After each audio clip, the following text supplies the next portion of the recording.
Hello students, today we are going to do chapter number 3 part 2. Those students who have not watched my first video should go through first and then proceed with this one. In the first video we had discussed that the King Tut was one of the first mummies of the Valley of the Kings in Egypt to be scanned with a CT scan. You can see this is the Valley of King. And his tomb was discovered in 1922 by Howard Carter. Many precious things were placed in his tomb. Now the scan is done to reveal the mystery about his death. So now let us proceed with the chapter. King Tut's demise was a big event. अब हमने first में कर लिया था, कहाँ तक किया था कि किंग टट जो थे वो उनके साथ क्या क्या चीज़ें जो हैं रखी गई थी और उनका अब सीटी स्कैन किस तरीके से किया जाना है। और अभी उन्होंने स्टार्ट किया है कि थोड़ा सा उनकी फैमिली की हिस्ट्री के बारे में वो बताएंगे। तो king Tut's demise was a big event. Demise क्या होता है? डेथ। वो किंग टट की जो डेथ हुई वो एक बहुत बड़ा इवेंट था। ये क्वेश्चन भी बनता है कि उनका जो डिमाइज था, डेथ थी, वो एक बड़ा इवेंट कैसे था। इवन बाय रॉयल स्टैंडर्ड्स, कि अगर हम रॉयल स्टैंडर्ड्स की बात करें, सिर्फ उनका मम्मी इम्पोर्टेंट नहीं है, रॉयल स्टैंडर्ड से भी वो इम्पोर्टेंट था। He was the last of his families line. क्यों इम्पोर्टेंट था? क्योंकि वो अपनी फैमिली की लाइन में लास्ट था, आखिरी राजा था। And his funeral was the death Ratle of A dynasty. और उनका जो फ्यूनरल था, फ्यूनरल मतलब उनकी जो डेथ हुई थी, अंतिम संस्कार जो किया गया था, वो अंतिम संस्कार उनका नहीं था, was the death Ratle of A dynasty. पूरी की पूरी जो डायनेस्टी थी, उनकी परिवार के जो राजा रूल करते आ रहे थे, पूरा साम्राज्य था उनकी फैमिली का, उसका डेथ रेटल था। उनकी जो मौत का साइन था या मौत का शोर था, उसी की मौत का शोर नहीं था, बल्कि उनकी फैमिली, पूरी की फैमिली, पूरा साम्राज्य, उनका जो वंश राज करता आ रहा था, वो उसकी मौत के बाद ख़त्म हो गया। But the particulars of his passing away, क्यों उसके पासिंग अवे मीन्स डेथ के या उनके गुजरने के जो पार्टिकुलर्स हैं, पार्टिकुलर्स मतलब जो भी सारी डिटेल्स हैं, and its aftermath are unclear.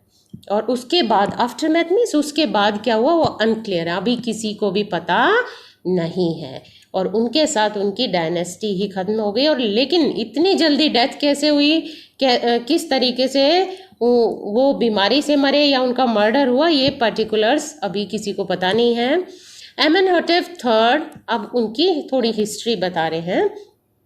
एमेनहोटेप third टट्स father और ग्रैंडफादर, कि एमेनहोटेप थर्ड राजा जो था, या तो वो टट के फादर थे और ग्रैंडफादर थे, या उनकी was a powerful pharaoh.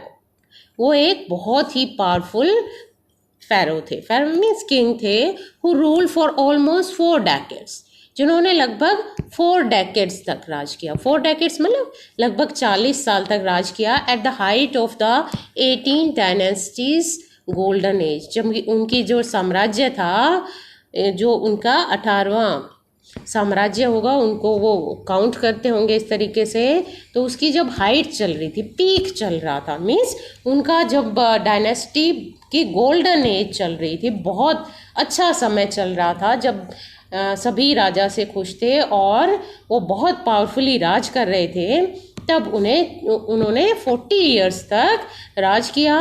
His son, फिर उनका जो सन था एमेनहोटेप फोर्थ, सक्सीडेड हिम, उनके बाद सक्सीड किया means became ruler, and initiated one of the strangest periods in the history of the Egypt. कि उन्होंने क्या किया? इनिशिएट किया, स्टार्ट कर दिया। क्या स्टार्ट कर दिया? स्ट्रेंजेस्ट पीरियड, अजीबोगरीब समय की शुरुआत कर दी, जो इजिप्ट के इतिहास में सबसे अजीबोगरीब है।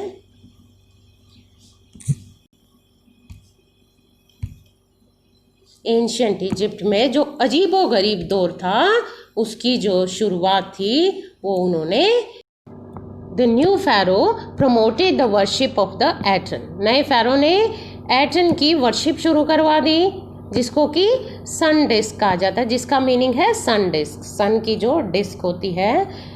Changed his name to Akhenaten, और अपना नाम भी एखेन एटन कर लिया, जिसका मीनिंग है सर्वेंट ऑफ द एटन। तो वो एक तरह से थोड़े से सनकी थे, तो उन्होंने इस तरीके से अजीबोगरीब दौर की शुरुआत कराई कि उन्होंने लोगों की रिलीजियस फीलिंग्स को आहत किया, उनको परेशान किया, और लोग जो हैं मजबूर हो गए कि वो एटन की वर्शिप करें। And move the religious capital from the old city of Thebes to the new city of Akhetaten. और क्या किया उन्होंने, वहाँ की जो रिलीजियस कैपिटल थी, रिलीजियस कैपिटल का मतलब जहाँ ज़्यादा रिलीजियस टेम्पल्स वगैरह या कोई भी इस तरह के रिलीजियस प्लेसेस होंगे वो होंगे, तो वहाँ से चेंज करवा के उन्होंने ओल्ड सिटी, जो पुरानी सिटी थी थीब्स, जहाँ वो रिलीजियस कैपिटल थी, वहाँ से नई सिटी में करवा दिया, चेंज करवा दिया, और उस सिटी का नाम भी एटन के नाम पर रख दिया। जैसे उन्होंने अपना नाम एखेन एटन रख लिया, जगह का नाम, रिलीजियस कैपिटल का नाम एकेटेटन रख लिया। देखिए इसके लास्ट में जो है एटन है, इसके लास्ट में भी क्या है, एटन है। मीन्स वो एटन नामक गॉड के इतने ज़्यादा फॉलोवर हो गए कि उन्होंने लोगों को मजबूर किया कि वो अपने रिलीजियस कैपिटल तक चेंज कर लें। नोन नाउ एज अमारना, और अब इसको क्या कहा जाता है, अमारना कहा जाता है। ही फर्दर शॉक्ड द कंट्री, उन्होंने और भी आगे कंट्री को शॉक दिया बाय अटैकिंग अमुन, कि उन्होंने ना केवल चेंज करवाया लोगों को वर्शिप करना, बल्कि उन्होंने अमुन नामक जो गॉड था, अ मेजर गॉड, जो वहाँ का मुख्य देवता था, उसको अटैक करवाया। स्मैशिंग हिज इमेजेस, उनकी इमेजेस को स्मैश करवा दिया। स्मैश का मतलब तोड़वा दिया, बड़ी वॉयलेंटली जब किसी चीज़ को तोड़ देते हैं। एंड क्लोजिंग हिज टेम्पल्स, और उनके टेम्पल्स को भी बंद करवा दिया। It must have been a horrific time, ये ज़रूर एक हॉरिफिक टाइम रहा होगा। हॉरिफिक का मतलब क्या है, डरावना, भय वाला टाइम रहा होगा, क्योंकि लोग जो हैं कभी भी अपनी रिलीजियस चीज़ों के ऊपर किसी भी तरह का अटैक बर्दाश्त नहीं करते। सेड रे जॉनसन, और ये बात जो है ये किसने कही है, ये बात रे जॉनसन ने कही है। और कौन है Ray Johnson, director of the University of Chicago's research centre in Luxor, कि शिकागो की जो यूनिवर्सिटी है और वहाँ का रिसर्च सेंटर लग्जर नामक जगह पर है, उसके डायरेक्टर वहाँ की जब स्टडी करते हैं हिस्ट्री की, तब वो कहते हैं कि बड़ा ही हॉरिफिक टाइम रहा होगा, जब लोगों की रिलीजियस फीलिंग्स को भी नहीं छोड़ा उन्होंने। The site of ancient Thebes, और ये लग्जर कहाँ पर है, एंशंट थीब्स जो जगह है, जो वहाँ की रिलीजियस पुरानी कैपिटल थी, उस साइट पर उन्होंने ये बात कही थी। The family that had ruled for centuries was coming to an end, और उन्होंने ये भी कहा कि जो परिवार सदियों से राज कर रहा था, सैकड़ों सालों से, सेंचुरी से राज कर रहा था, उसका अब अंत आ गया था, उस डायनेस्टी का अब एंड आ गया था। एंड देन एकेन एटन वेंट अ लिटिल वैकी, और फिर थोड़ा सा वैकी भी हो गया था। वैकी का मतलब थोड़ा सा पागलों जैसी हरकत करने लग गया था, थोड़ा वो क्रेजी सनकी हो गया था। तो सनकी तो वो हो ही गया था, इन चीज़ों से भी आप सोच सकते हैं। तो ये जो थे एखेनेटन, ये उनके बारे में अब आगे बताएंगे। आफ्टर एखेनेटन्स डेथ, और एखेनेटन की डेथ के बाद a mysterious ruler named Smenkhkare appeared briefly, उनके बाद एक मिस्टीरियस से रूलर जो थे वो अपीयर हुए। ब्रीफली मतलब थोड़े टाइम के लिए, थोड़े टाइम के लिए अपीयर होने का मतलब थोड़े टाइम तक उन्होंने राज किया। And exerted with hardly a trace, without a trace, जो कोई ट्रेस का मतलब कोई भी निशान, सिग्नल के बगैर वो एग्जिट हो गए। मीन्स उनका ज़्यादा कोई इम्पैक्ट हिस्ट्री पर दिखाई नहीं देता, थोड़े टाइम के लिए आए और कोई इम्पैक्ट छोड़कर नहीं गए।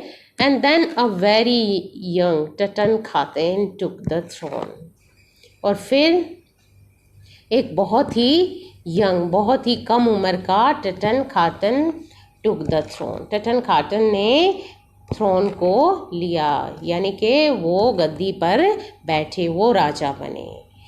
King Tut as he is widely known, और जिनको कि हम वाइडली मतलब बहुत ज़्यादा जानते हैं किंग टट के नाम से, यही वो यंग रूलर थे टटनखातन जो थ्रोन पर बैठे। The boy king soon changed his name to Tutankhamun, boy king क्यों कह रहे हैं, कम उम्र का राजा था, उसने जल्दी ही अपना नाम बदल लिया टटनखामन। देखिए क्यों बदला, देखिए उनके जो भी वो फादर या जो भी फैमिली में उनसे पहले बैठा था गद्दी पर, जो पहले राजा बना था, उसने अपना नाम एटन के नाम पर रख लिया था। इनका भी नाम एटन के नाम पर रखा हुआ है, लेकिन उन्हें पता था कि लोगों की रिलीजियस फीलिंग्स को उन्होंने बहुत तोड़ा है, इस वजह से उन्होंने अपना नाम जो है पुराने गॉड के नाम पर रख लिया। आप इनके नाम में जो नया नाम उन्होंने रखा उसमें अमुन के जो उनका पुराना गॉड था वो देख सकते हैं, और जो इनका नाम था उसमें एटन देख सकते हैं जो इनका नाम रखा गया था। तो जब उन्हें पता लगा उन्होंने जल्दी ही अपना नाम चेंज कर लिया ताकि लोगों की जो फीलिंग्स हैं उनको फिर से रिस्टोर किया जा सके। और अमुन का मतलब, टटनखामन का मतलब क्या है, लिविंग इमेज ऑफ अमुन, और टटनखातेन का क्या मतलब था, लिविंग इमेज ऑफ एटन। तो देखिए उन्होंने पुराने गॉड के नाम पर अपना नाम रख लिया। And oversaw a restoration of the old ways, और उन्होंने ओवरसॉ किया, रिव्यू किया, मतलब फिर से पता लगाया, फिर से सर्वे किया कि रेस्टोरेशन हो। रेस्टोरेशन मीन्स ब्रिंग बैक, लाया जाए ओल्ड वेज को, पुराने तरीकों को, यानी कि जो एखन एटन ने जो तरीके बदले थे उन तरीकों को फिर से लाया जाए, क्योंकि उन्हें पता था कि जो लोग हैं वो उससे खुश नहीं है। तो देखिए उसे कम एज में भी इस बात का पता लग गया और लोगों की फीलिंग्स को उन्होंने समझा। ही रेंज फॉर अबाउट 9 years, उन्होंने लगभग 9 सालों तक राज किया। एंड देन डाइड अनएक्सपेक्टेडली, और फिर अनएक्सपेक्टेडली ही उनकी डेथ हो गई। अनएक्सपेक्टेडली कैसे, कि उस उम्र में कोई ये सोच भी नहीं सकता कि किसी की मौत हो सकती है। तो ये जो थी ये किंग टट की हिस्ट्री थी, और यही पता नहीं है कि उनकी डेथ जो थी कैसे हुई, क्योंकि उन्होंने तो लोगों को खुश करने की भी कोशिश की थी। Regardless of his fame and the speculations about his fate, Tut is one mummy among many in Egypt. अब ये जो उनका स्कैन हो रहा है उस वाली बात पर आ गए हिस्ट्री बताने के बाद, कि उनका इतना फेम हो चुका है, वो इतने फेमस हो चुके हैं, और उनकी फेट के बारे में, किस्मत कैसी रही उसके बारे में स्पेकुलेशंस भी चल रही हैं, लोग अंदाजे लगा रहे हैं, सोच रहे हैं।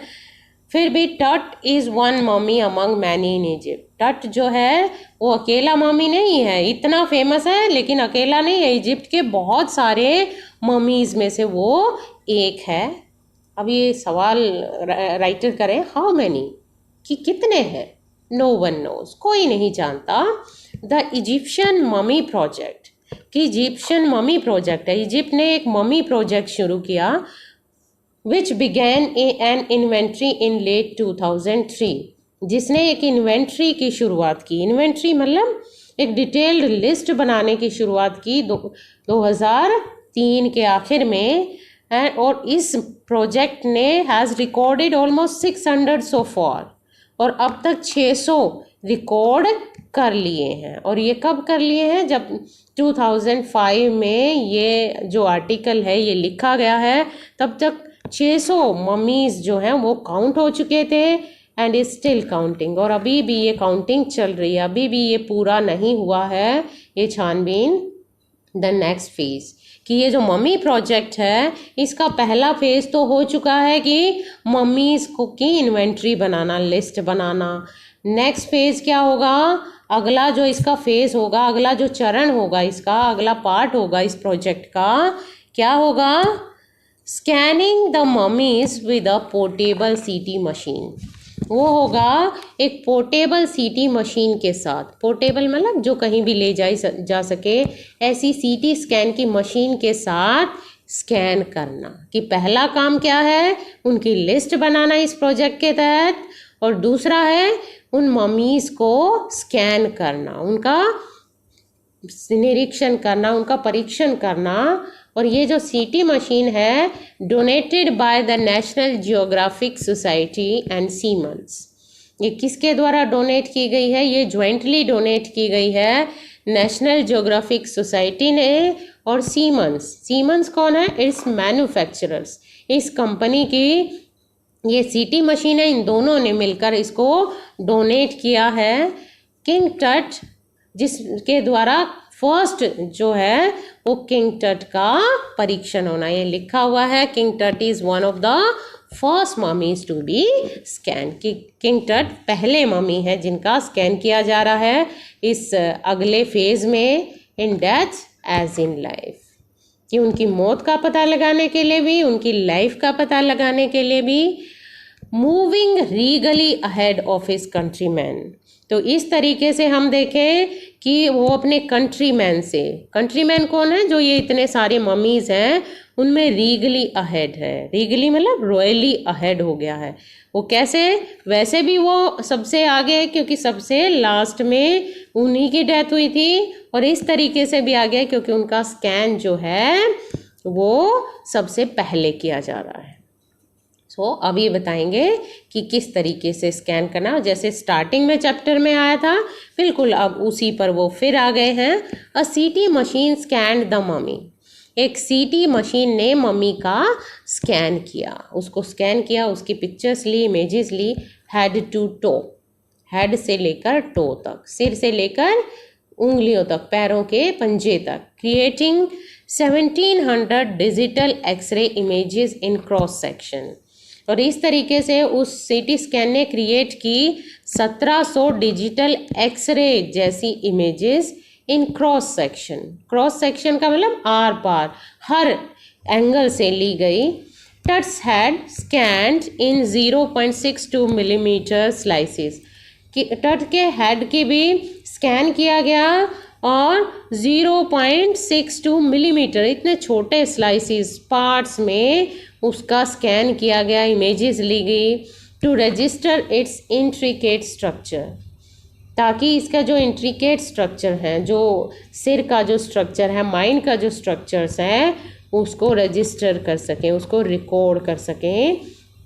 Takes on eerie detail in the resulting image, और जो रिजल्टिंग इमेज आई है काफ़ी ईरी डिटेल बताती है, बड़ी स्ट्रेंज सी डिटेल उसमें बताई जाती है। With Tut's entire body similarly recorded, और इस तरीके से टट की पूरी बॉडी को इसी तरीके से रिकॉर्ड किया गया। A team of specialist in radiology, forensic and anatomy began to probe the secrets, और जैसे ही इमेजेस आई तो एक टीम थी स्पेशलिस्ट की, स्पेशलिस्ट मतलब जो विशेष रूप से जानकार है रेडियोलॉजी के, रेडियोलॉजी मतलब एक्सरे की इमेजेस को पढ़ने के, देखने के, फोरेंसिक मतलब जो जांच पड़ताल करते हैं, परीक्षण करते हैं मौत या के बारे में, डेथ के, मर्डर के बारे में।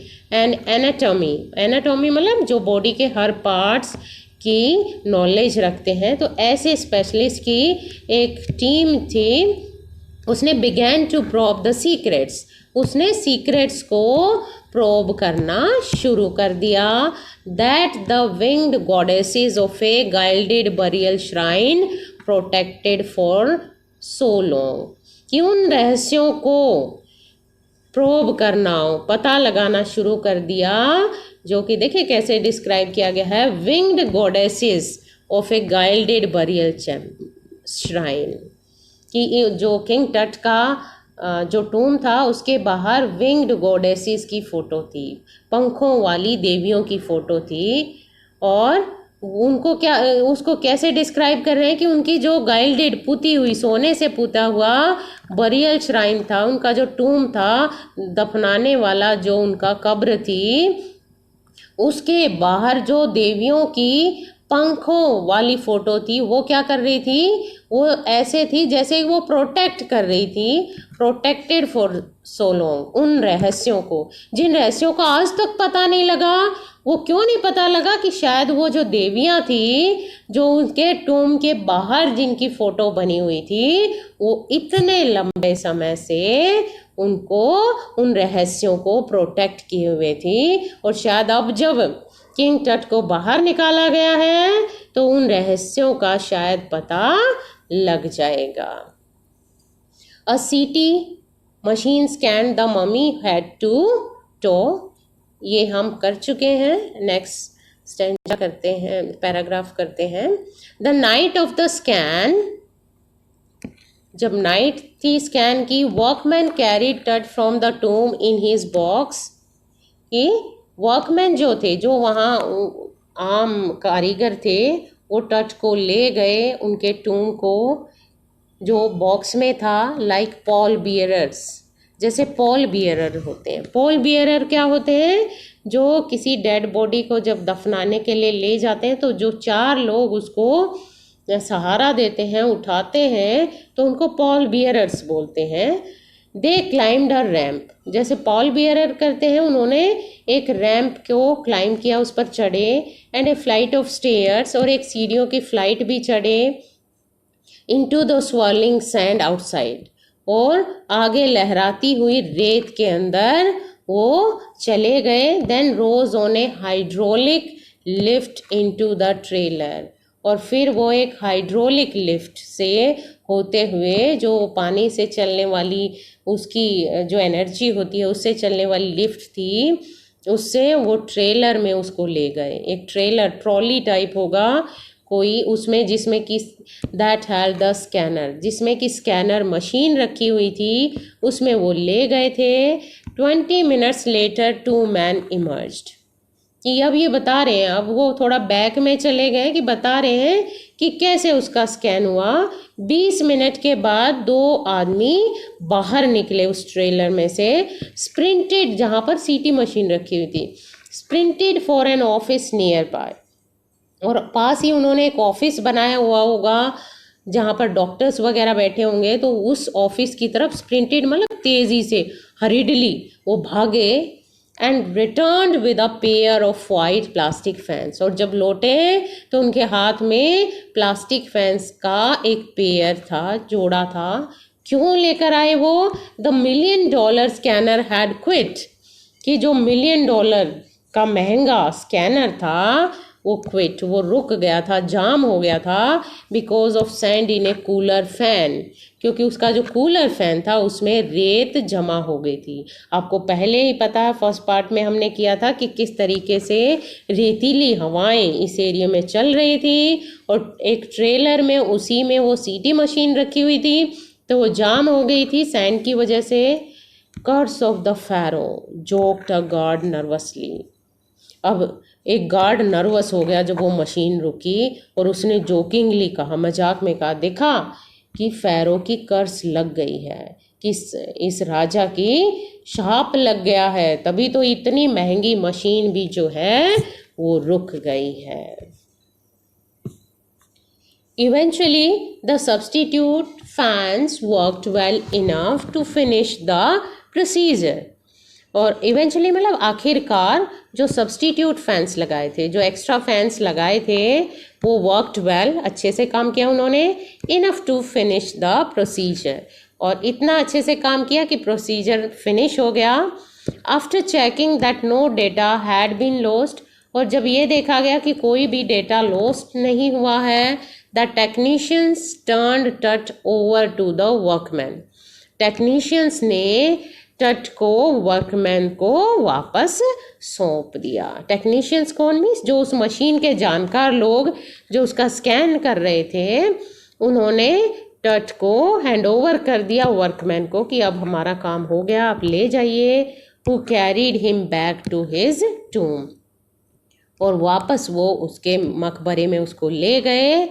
Less than 3 hours after he was remove from his coffin, और 3 घंटे से भी कम लगा, जबकि उस 3 घंटे से भी कम समय के बाद जबकि उनको अपने कॉफिन से हटाया गया था, वापस जो द फेरो था अगेन रेस्टेड इन पीस, दोबारा से अब रेस्ट इन पीस मतलब आराम से रेस्ट कर रहा था। Where the funerary priest had laid him so long ago, जहाँ पर जो फ्यूनरल के समय पुजारी थे, जो उनके संस्कार के समय, अंतिम संस्कार के समय के पुजारी थे, उन्होंने जहाँ पर इतने समय पहले उसको लिटाया था, फिर से स्कैन के बाद वापस उसी टूम के अंदर उसको ले जाया गया, क्योंकि अब देख लिया गया था कि उनका अच्छे से स्कैन हो गया है और कोई डेटा जो है वो लॉस नहीं हुआ था।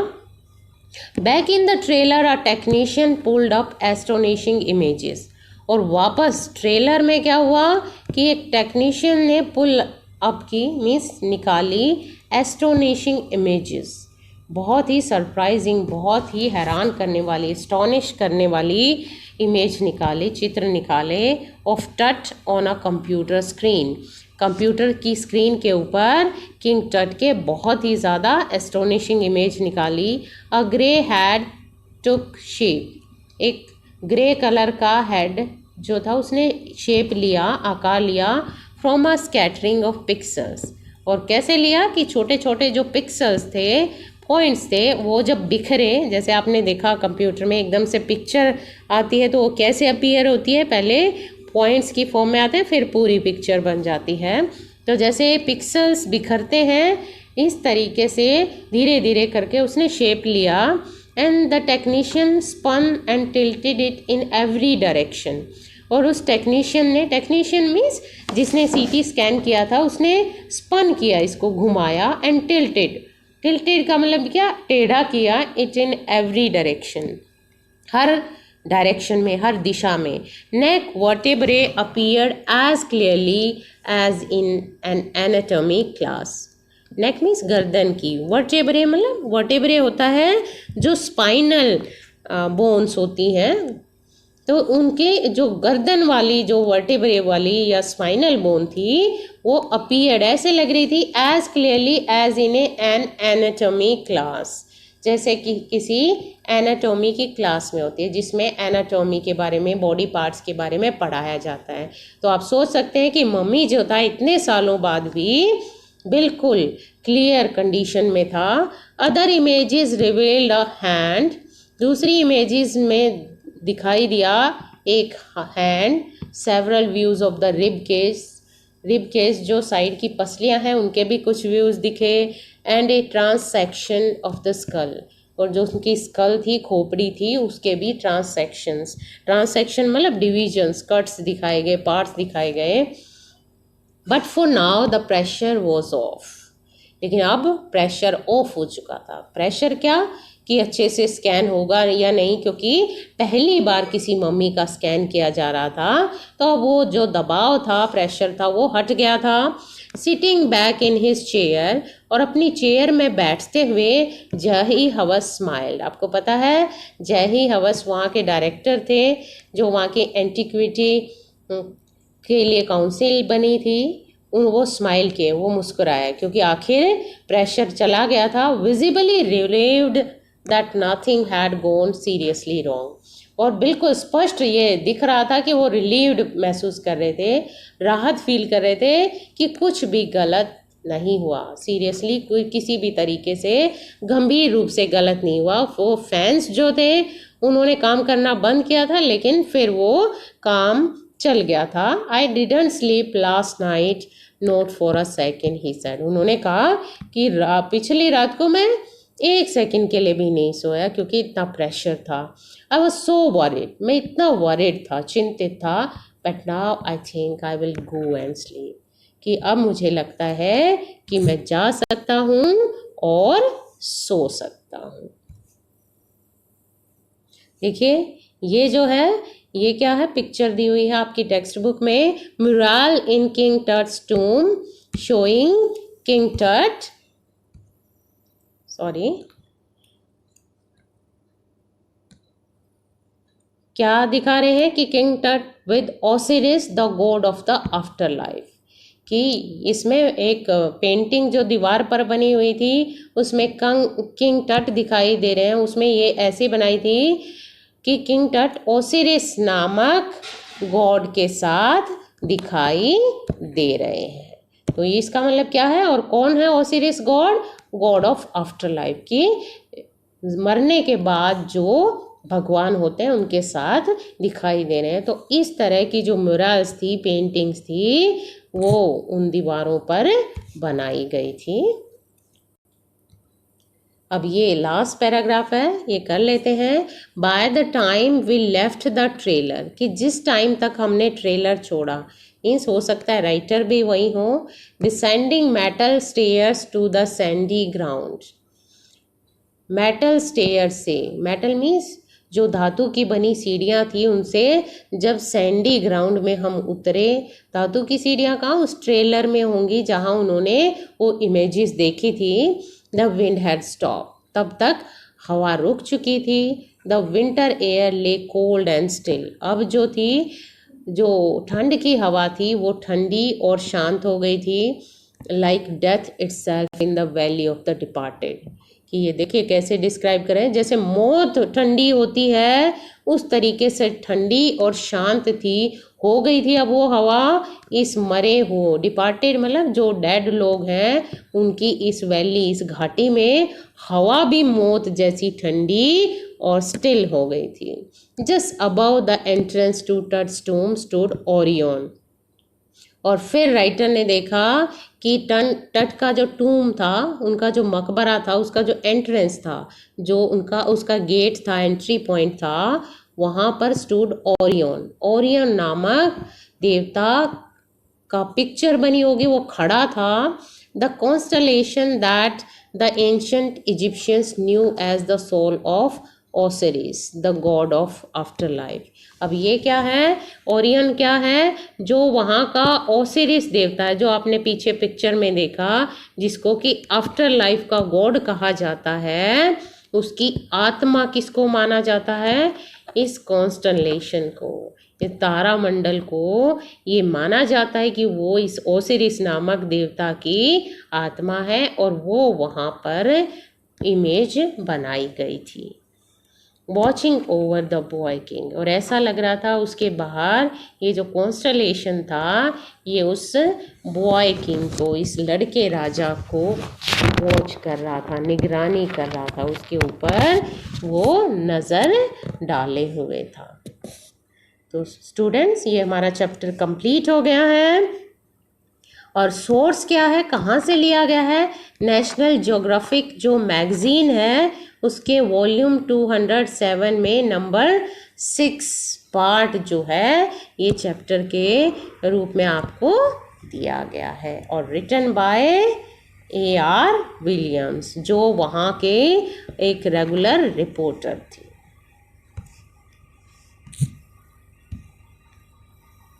Now is the exercise time. ये आपकी बुक की, टेक्स्ट बुक की एक्सरसाइज है, इसमें कुछ क्वेश्चंस दिए गए हैं। अगर आपने चैप्टर अच्छे से पढ़ा है तो ये क्वेश्चंस आई थिंक आपको बहुत आ जाएंगे, और अगर आपको प्रॉब्लम हो तो आप मुझे कांटेक्ट कर सकते हो, तो ये आप करने की कोशिश करना, नहीं तो मैं इनके आंसर्स आपको भेज दूँगी। और ये जो है ये एक और एक्सरसाइज दी गई है, एक छोटा सा क्वेश्चन दिया गया उसमें, और ये आपको A4 साइज सीट के ऊपर इसको आप पता करके आपको लिखना है। क्या है ये question, here are some commonly used medical terms, कि कुछ मेडिकल टर्म्स हैं, आपने इस चैप्टर में पढ़ा, CT स्कैन पढ़ा है और एक दो और पढ़ी हैं, एक्सरे जैसे आपने पढ़ा है, तो इसी तरह की कुछ मेडिकल टर्म्स इनसे रिलेटेड इसमें दी हुई हैं। तो ये आपको फाइंड आउट करनी है इनके मीनिंग, चाहे आप इंटरनेट से करो, डिक्शनरी से करो, किसी भी तरीके से करना है, और इनको A4 साइज शीट के ऊपर लिखकर मुझे दिखाना है। So this is all in this chapter. Bye bye.